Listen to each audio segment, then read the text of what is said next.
بخاری اور مسلم شریف کی حدیث پاک ہے، اللہ کے نبی علیہ الصلاۃ والسلام نے فرمایا، جب اللہ تبارک و تعالیٰ کسی بندے سے پیار کرتا ہے، محبت فرماتا ہے، تو جبریل امین سے حکم دیتا ہے کہ میں اس سے محبت کرتا ہوں، تو جبریل امین بھی اس سے محبت شروع کر دیتے ہیں۔ پھر رب العالمین یہ ندا جبریل امین کے ذریعے سے آسمانی دنیا میں اعلان کروا دیتا ہے، تو ساری نورانی مخلوق، فرشتے اس بندہ خاص سے پیار شروع کر دیتے ہیں، اور یہی اعلان زمین والوں کے متعلق ہو جاتا ہے۔ تو جس کے سینے میں رائے کے دانے کے برابر بھی ایمان ہوتا ہے، وہ اللہ کے اس پیارے بندے سے خود بخود پیار کرنا شروع کر دیتا ہے۔ کوئی خوش نصیب آدمی ہو جس کو اپنے دادا کا نام یاد ہو، لیکن ہر بندے کو، کراچی کے ہر فرد کو، یوں کہہ لیجئے پاکستان کے ہر فرد کو اگر اپنے دادا پر دادا کا نام یاد نہیں تو عبداللہ شاہ غازی رحمۃ اللہ تعالی علیہ کا نام ضرور یاد ہے۔ ان کی تاریخ کا علم نہیں، لیکن اتنا ضرور پتہ ہے کہ ان کی مزار شریف کہاں موجود ہے۔ کتنے افراد، ایک بھائی ہیں مجھے ملے، کہنے لگے میں اپنے دادا کی قبر پر گیا تو قبرستان میں مجھے قبر نہیں مل رہی تھی، اتنی قبروں کا جھرمٹ موجود تھا۔ کوئی دادا کی قبر کو نہ پا سکے، لیکن وہ بندہ عبداللہ شاہ غازی کے مزار کو جانتا ہے کہ یہ مزار ان کا ہے۔ یہاں سے بلٹن مارکیٹ کی طرف نکلتے ہیں تو یہ پتہ ہے کہ یہ قطب عالم شاہ بخاری رحمۃ اللہ تعالی علیہ کا مزار ہے۔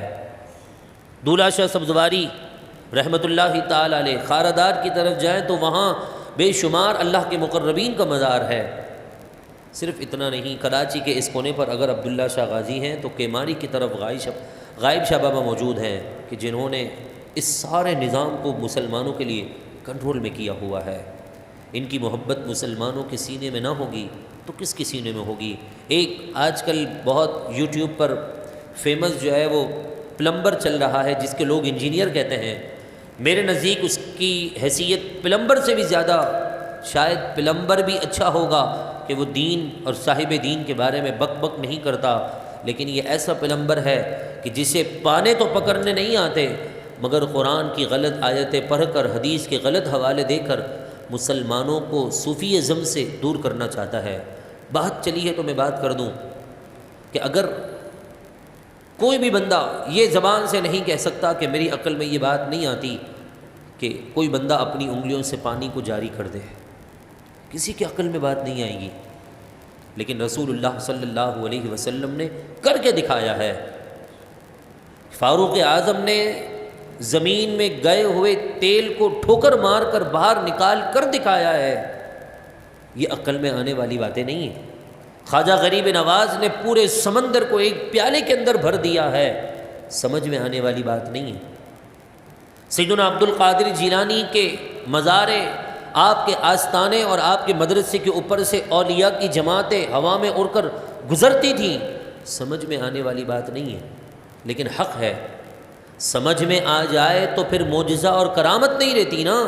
معجزہ کہتے ہی ہیں جو عقل سے ماورا باتیں ہوں، کرامت کہتے ہی اسی کو ہیں جو عقل سے ماورا باتیں ہوں۔ اگر عقل میں آ جائے تو معجزہ تھوڑی رہے گا، یہ تو آپ بھی کر سکیں گے، میں بھی کر سکتا ہوں۔ کرامت کہتے ہی عقل سے ماورا باتوں کو ہیں کہ عقل میں بات نہ آئے۔ اگر عقل میں گھس ہی جائے تو مجھے بتائیے، آپ بھی کر سکتے ہیں، میں بھی کر سکتا ہوں، پھر میرے اور ان پیاروں میں فرق کیا ہوگا؟ لیکن افسوس، لوگ اس کو چیمپئن بنائے ہوئے ہیں، ہیرو بنا دیا جی۔ قرآن مجید فرقان حمید جسے دیکھ کر صحیح پڑھنا نہ آتا ہو، جسے یہ تک نہیں پتا کہ اللہ تبارک و تعالیٰ کے مبارک نام اسم جلالت سے پہلے فتح ہو تو پر پڑھا جاتا ہے، وہ جو ہے اللہ تبارک و تعالیٰ کی کلام کی جھوٹی تفسیریں بیان کر رہا ہے۔ اگر مجھے اور آپ کو بھی ایمان ملائے نا بر صغیر میں، یہ بزرگان دین کا فیضان ہے۔ ہندوستان سے ہمارے آباء و اجداد یہاں پر آئے اور انہیں مسلمان کس نے کیا ہے؟ خواجہ غریب نواز نے کیا ہے۔ اگر ان بزرگان دین کی تعلیمات کو ہم الگ کر دیں گے، دین سے ان کو نکال دیں گے، تو میرا اور آپ کا بھی دین میں بچنا پھر مشکل ہو جائے گا۔ اور پھر یہ بات یاد رکھیے گا، وَرَفَعْنَا لَكَ ذِكْرَكَ کا ہے سایہ تجھ پر، کہ اللہ تبارک و تعالیٰ نے محبوب کے متعلق فرما دیا، ہم نے آپ کے لیے آپ کا ذکر بلند کر دیا ہے۔ جو آپ کے نقش قدم پر آ گیا، ہم نے اس کا بھی ذکر بلند کر دیا ہے۔ قرآن کا بھی فرمان ہے فاذکرونی، مجھے یاد کرو۔ رب فرما رہا ہے مجھے یاد کرو، اذکرکم، میں لوگوں میں تمہارا چرچا کر دوں گا۔ یہ چرچا نہیں تو کیا ہے؟ لوگوں کے پاس کھانے کے لیے نہیں ہے، ادھار لے کر بھی عبد القادر جیلانی کی 11ویں ضرور کرتے ہیں۔ لوگوں کے پاس پیسے تک نہیں ہیں، لیکن میلاد مصطفیٰ کا مہینہ آتا ہے تو ادھار لے کر بھی اپنی حیثیت سے زیادہ حضور کی محبت میں جو ہے وہ حضور کا میلاد مناتے ہیں۔